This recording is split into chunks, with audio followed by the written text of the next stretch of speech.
Oh, jeez. Are they gone? I don't know. I think we're safe. What happened to the band? Well, ever since their maestro disappeared, they've been directionless. And with no one to count them in, well, eventually they just stopped playing altogether.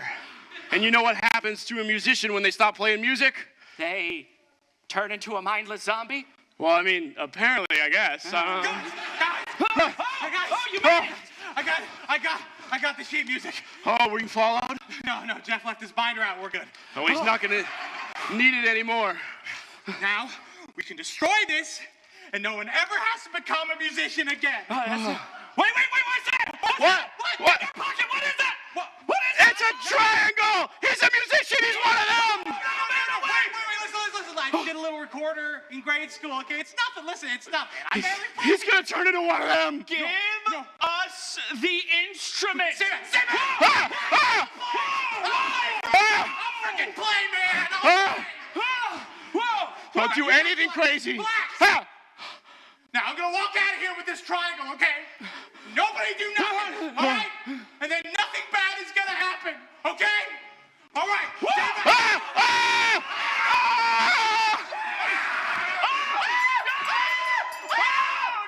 Dan! Why did you have to leave?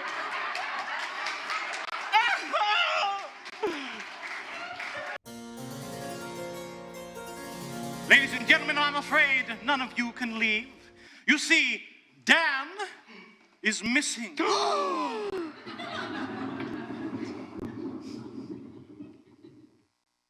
I've deduced a few things. Mr. Hickenbottom, you said that this past evening you were busy attending your E-group. Is that correct? Yes, we were doing the activity that was baking cookies. Yes, baking cookies, and you met at the Mville Bakery, is that right? Yes, of course, the Emville Bakery. Where else would you bake the finest cookies in all of Emville? Sir, I'm afraid the only thing you're cooking up is a crumbly shortcake of lies. You see, the Enville Bakery closes at 6 p.m. on Tuesday. Oh, well, of course, you see, it's a very reasonable explanation for such I had merely forgotten that we instead baked those cookies at Jennifer's house. Oh, I see. Well, sorry, old chap, but I have Jennifer's autopsy report. She died 3 years ago. Well, you see, it's a slip of the tongue. I meant to say we were baking cookies at Elizabeth's house. Elizabeth died 15 years Well, how am I supposed to keep track of all my dead friends? Mr. Hickenbottom, how dare you lie to us about your E-group? What else are you lying to us about? Oh, Miss Tiddlywinkingston, how quaint.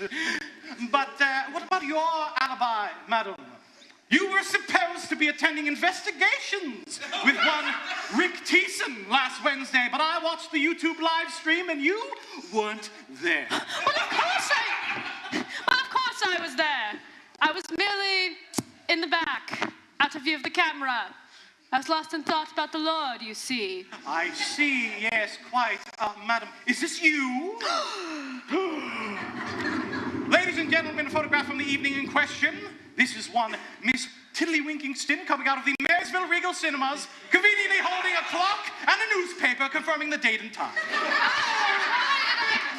Why did I bring the newspaper to the theater? I needed something to read. It was due in part 2. It was so long. Yes, well, you'll have much more time and much older adaptations of Dune to watch when you're in the slammer. But I'm innocent. I didn't do anything with Dan. Listen, someone here knows the whereabouts of Mr. Hazen, and no one is leaving until we find out. Oh, Dan Hazen. Oh, yeah, I know what happened to him. What? You do? Yeah, I got the email. Did you guys... Email? Did you guys not get the email? What is email? Email? Esoteric I mail? guess you guys aren't on the special email list. What? Wait, well, out with it, my good man. What happened to this Dan fellow? Oh, well, he's no longer with us. No. He's going to Everett Gospel Mission. No, they've been trying to get him for a while, and I guess they finally got to him. I mean, it's more of a promotion, really. Well, okay. Why don't you lead with that next time? Well, I guess you guys just aren't special enough to be on the special email list.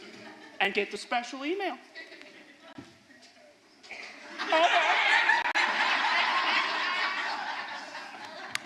Should we kill him? Yes.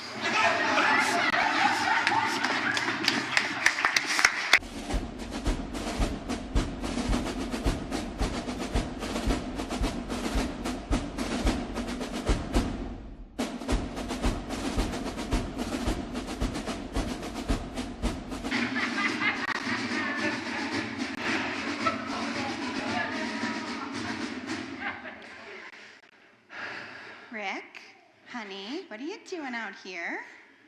Sometimes I just gotta come out here and think. You come out to a little fake grave with Dan's name on it. On both sides. Okay. I come here to pay my respects, you know? It's the least I can do. If a man can't do that in this crazy upside-down world, what's he good for? Honey, we've talked about this. Dan is not dead. I feel like it was just yesterday I had him in my arms. That's because we had him over for dinner last night. December 1972. Cedar Crest Middle School. There we were, Dan with his flowing lion's mane, and me with my amazing 80s mullet. And spitballs were flying overhead, and we promised we were going to make it through that jungle. And we were going to come home someday, and we were going to make a bunch of converts, and we were going to keep score by making notches in our Bibles. Honey, you were 5 in 1972. That did not happen. He had a dream. He was going to plant a garden in his backyard. He did. It's beautiful. We've been there. He was going to marry that girl, that singer, settle down, have a couple of kids, maybe a grandson on the way. Brenda says hi, by the way. Oh, Dad, why? Why?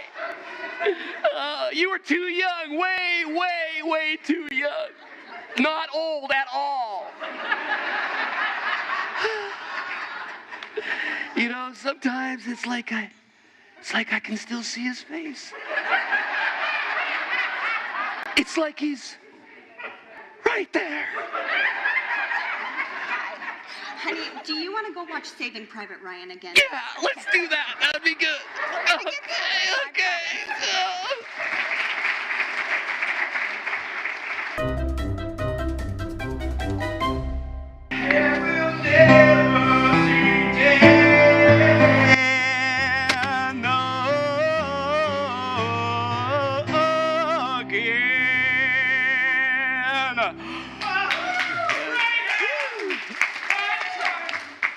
Where's my light?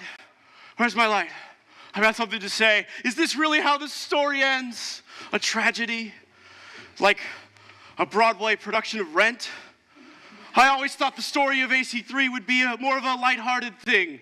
Like a middle school production of Rent. No, would he want us to mourn his loss or celebrate what he brought to the church? After all, maybe the real Dan was the friends we made along the way. Yeah, and after all, laughter is the best Dan. Yeah! Dan is just a 3-letter word. Be the Dan you want to see in the world.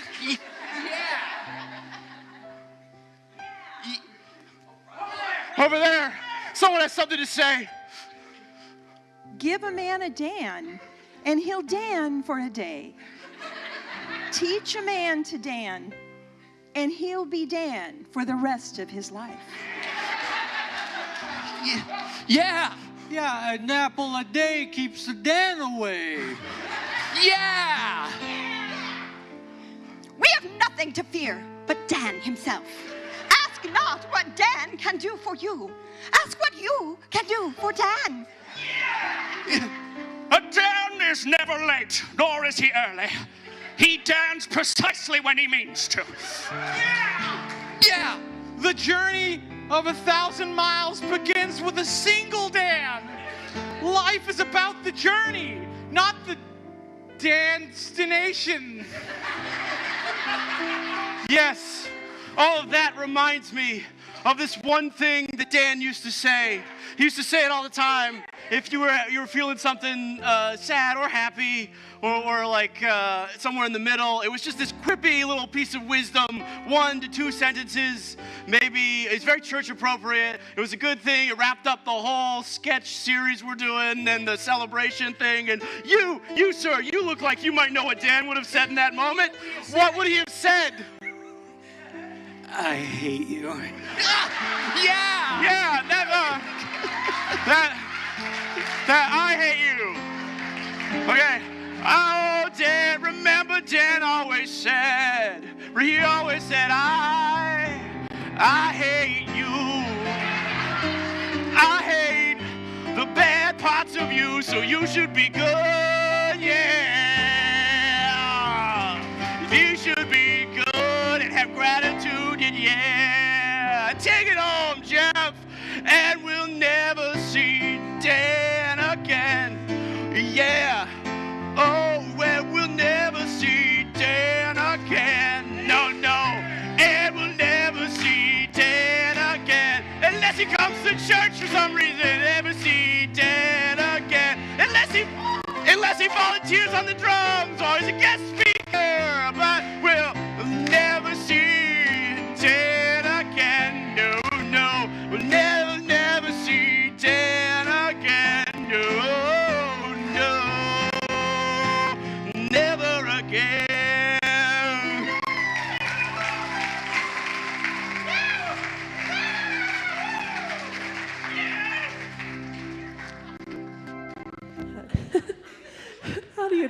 How do you transition that?